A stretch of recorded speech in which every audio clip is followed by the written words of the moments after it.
मैं जिसको बौद्ध बना देता हूँ अगली बार वो कावड़ लेके चला जाता है।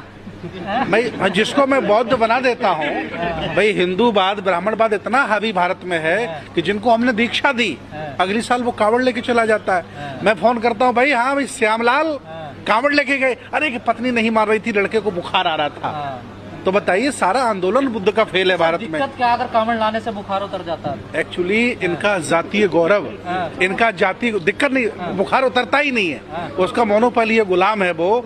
ये जाति गौरव जो SC OBC वाला है ना, और नेता का गौरव, व्यक्ति गौरव, ये बहुत खतरनाक है। ये जब तक नहीं उतरेगा ये ऐसे ही गुलामी करेंगे। आज ये नौकरी से वंचित हो रहे हैं, कल ये घर से वंचित हो जाएंगे, भोजन से वंचित हो जाएंगे, और जहां से बाबा साहब उठा के इन्हें लाए, पीछे झाड़ू आगे मटकी, ये वहीं जाने वाले पक्का है।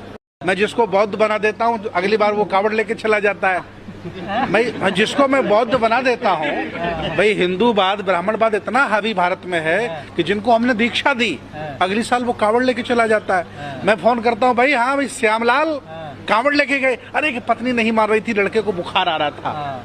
तो बताइए सारा आंदोलन बुद्ध का फेल है भारत में। दिक्कत क्या अगर कावड़ लाने से बुखार उतर जाता है? एक्चुअली इनका जातीय गौरव, इनका जाति दिक्कत नहीं, बुखार उतरता ही नहीं है, उसका मोनोपोली ये गुलाम है वो। ये जाति गौरव जो SC OBC वाला है ना, और नेता का गौरव, व्यक्ति गौरव, ये बहुत खतरनाक है। ये जब तक नहीं उतरेगा ये ऐसे ही गुलामी करेंगे। आज ये नौकरी से वंचित हो रहे हैं, कल ये घर से वंचित हो जाएंगे, भोजन से वंचित हो जाएंगे, और जहां से बाबा साहब उठा के इन्हें लाए, पीछे झाड़ू आगे मटकी, ये वहीं जाने वाले पक्का है।